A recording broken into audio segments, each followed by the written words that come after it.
Mais informações em breve aqui na TV Gazeta. Até já, turma. Vamos falar agora sobre um dos alimentos mais versáteis da culinária brasileira, que é a mandioca. Ou você fala aipim, macaxeira, maniva, o aipi, castelinha. Qual que é o nome mais comum aí na sua região? Comente pra gente no @GazetaMulheres. A mandioca, ela é cultivada por aqui pelos indígenas, muito antes da chegada dos portugueses. A mandioca, em 2017, foi eleita pela Organização das Nações Unidas, a ONU, o alimento do século XXI. Da mandioca também são extraídos vários produtos que servem como base para tantos pratos gostosos. E quem traz pra gente hoje mais informações sobre esse alimento tão amado no Brasil é a culinarista e pesquisadora Evelyn Landim. Seja bem-vinda, Evelyn. Obrigada. Tudo bom? Prazer recebê-la. Eu sou fã da mandioca, Você do é aipim, como quer que Eu seja também. o nome. Por mais óbvio que seja, eu também sou fã da mandioca. E aí você decidiu pesquisar esse alimento, não só pelo sabor dele, mas também pela história, né? Falar de mandioca também é falar do Brasil. Sim, eu comecei pelo sabor, como culinarista. E acabei me tornando pesquisadora porque eu queria entender como que funcionava cada um desses ingredientes, como que era o beneficiamento da mandioca para conseguir essa infinidade de produtos, de derivados que a gente tem. E depois eu me encontrei com toda essa importância histórica, essa importância cultural. E uma coisa está totalmente ligada à outra, então eu não consegui me desconectar e acabar ficando só na parte da culinária. Eu acabei me envolvendo com a parte de cultura, com a parte de história, porque essas duas coisas andam juntas. O que a gente come faz parte da nossa cultura, dos nossos modos de ser, dos nossos modos de cultivar a terra. Sem dúvida alguma. E olha que riqueza, olha que mesa linda. Vamos falar então um pouquinho aqui, porque tudo isso vem da mandioca. A mandioca nós temos dois tipos, certo? Isso, a gente tem a mandioca mansa e a mandioca brava. Aqui no Sudeste, a gente está em São Paulo, a gente está no Sudeste, né? Na maior parte do Sudeste a gente chama de mandioca e ponto. Tanto a brava quanto a mansa. Mas em alguns lugares do Brasil, esse nome ele muda. Ele pode ser macaxeira, e geralmente é a mandioca mansa, ou o aipim, que também geralmente é a mandioca mansa. No norte, em algumas regiões do norte do Brasil, eles usam mandioca para a espécie brava e macaxeira ou aipim para a espécie mansa. O que a mandioca brava exige? O que ela prepara? Qual que é a diferença das duas? Tá. A mandioca brava, ela tem uma concentração de uma toxina que chama cianeto, que ela é tóxica para o ser humano e até mesmo para os animais. Então, ela precisa passar por beneficiamento. Geralmente, ela é utilizada para poder retirar polvilho, para poder fazer uma infinidade de farinha. A gente tem uma diversidade absurda de modos de fazer e o modo de fazer a farinha vai te dar um resultado diferente no Brasil como um todo. Então, geralmente, a mandioca brava, ela precisa passar por esse processamento para que possa esse cianeto, essa toxina ser retirada e aí sim a gente poder consumir esses derivados que vêm da mandioca brava. Então aqui, por exemplo, que nós temos alguns alimentos preparados com polvilho doce, a origem é a mandioca brava, porque a indústria... Mas pode ser a mandioca mansa também. Entendi. Perfeito. Então, Tanto a mandioca faz. mansa é a que a gente geralmente encontra nos supermercados, nas feiras, que a gente dá uma cozinhada rápida em casa e já vai comer. A gente faz escondidinho, acho que é o petisco mais popular no Brasil, que é a mandioquinha frita. Não tem um bar que não tem uma mandioquinha frita. Se tem um bar no Brasil que não tem mandioca frita, tem que ter, porque eu acho que é o petisco mais brasileiro de todos. Que bela então, essa tapioca. A diferença é essa. Olha isso, gente, que Linda, lindo, né? que lindo. A gente pode deixar os alimentos mais bonitos, né? Trazendo as punks, por exemplo, aqui tem duas punks. A gente tem a clitória, que é essa florzinha azul, e a gente tem aqui uma plantinha que ela é bem amarga, ela lembra um pouquinho um agrião, uma rúcula, que também é uma punk. Porque a gente pode também saborizar, né, a tapioca, a própria goma dela, né, a farinha com outros ingredientes. Pode tingir, super saboroso. Suco de beterraba, por exemplo, você vai ter uma tapioca colorida. Aqui você trouxe puba. O que é puba? A puba é um processo de fermentação da mandioca e pode ser feita tanto com a mandioca mansa como com a mandioca brava. onde a mandioca ela vai ficar submersa na água durante alguns dias. Aí esse número de dias depende da temperatura ambiente, da onde esse processo está acontecendo. Ela vai amolecer, se eu puder mostrar. Aqui nós temos um garfo, você quer? Pode ser com a mão, que eu acho que é mais pode ser com a mão, fácil. claro, fica à vontade. Quando a gente aperta, Nossa, dá pra câmera pegar. Olha que engraçado. Isso. Ela amolece, ó. Esse é o processo de fermentação, esse é o processo de pubagem da mandioca. Então ela ficou submersa na água. Essa aqui ela ficou 4 dias até que ela chega nesse ponto. E daqui são feitos outros derivados da mandioca. Por exemplo, as farinhas d'água, que aqui eu trouxe um prato feito com uma dessas farinhas d'água. A gente pode fazer, por exemplo, em casa, um beiju de puba.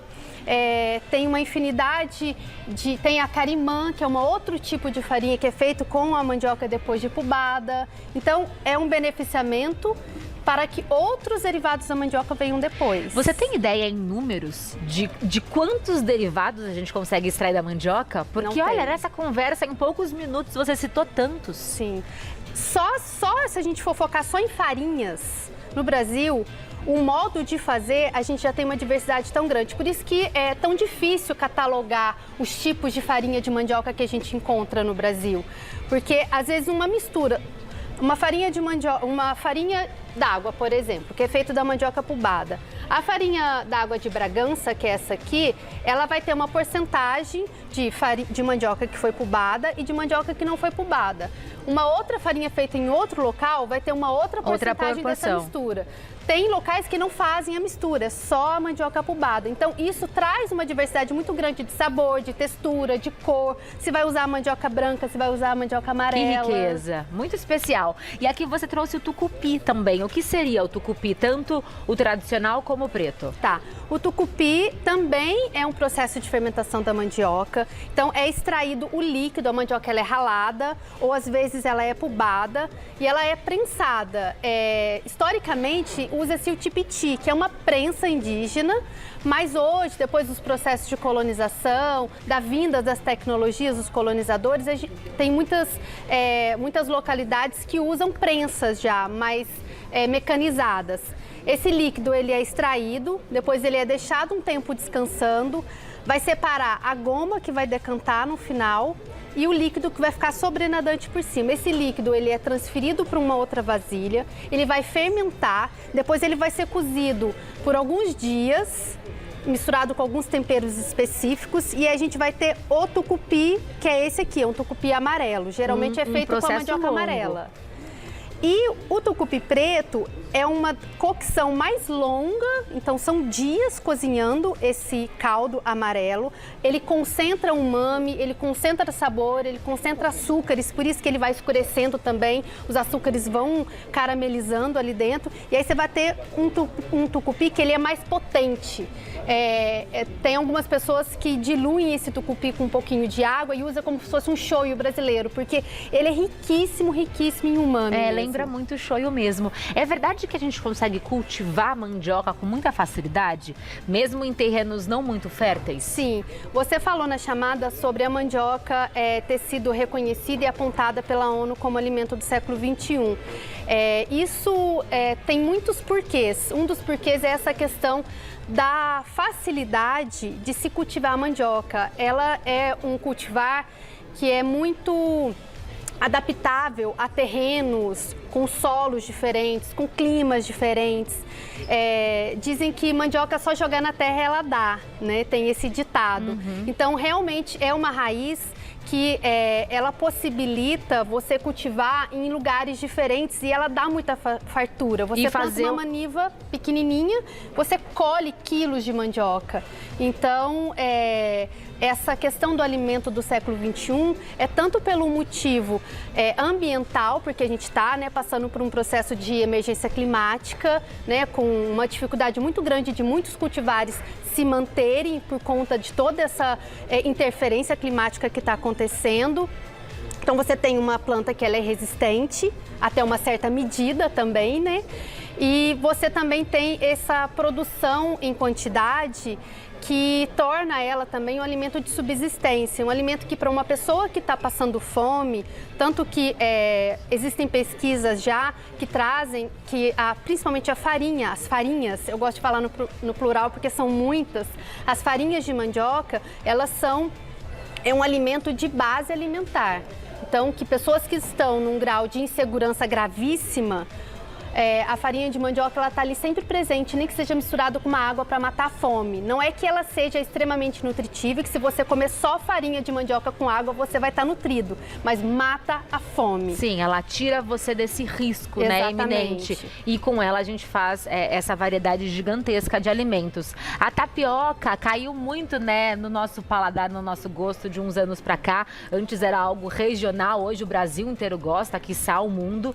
E a tapioca, como que ela é feita a partir da mandioca? Como que a gente tem esse processo tanto da granulada como da farinha que a gente utiliza tanto? Isso. Eu acho que o que caiu, essas aqui elas estão caindo agora. A gente está começando a conhecer as farinhas de tapioca. O que caiu bastante no gosto brasileiro, principalmente por uma questão de ser um pão, entre aspas, né, sem glúten, é essa tapioca aqui, que é a tapioca feita do polvilho doce. Essa aqui já são processos após esse aqui. Essa aqui a gente faz o dadinho.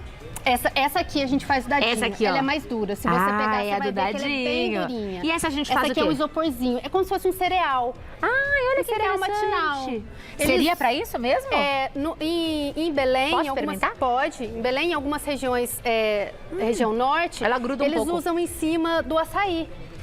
É gostosa. Como se fosse realmente um cereal matinal, um cereal ali da hora, de você polvilha em cima e come. Tem algumas comunidades que misturam com café com leite.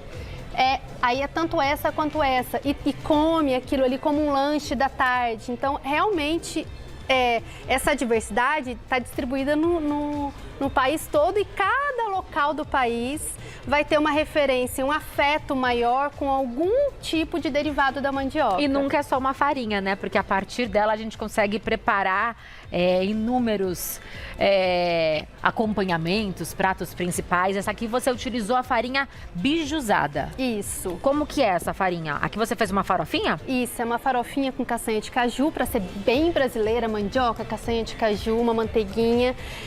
A farinha beijuzada, eu gosto de usar e eu indico ela para farofa porque ela já é crocante por si só.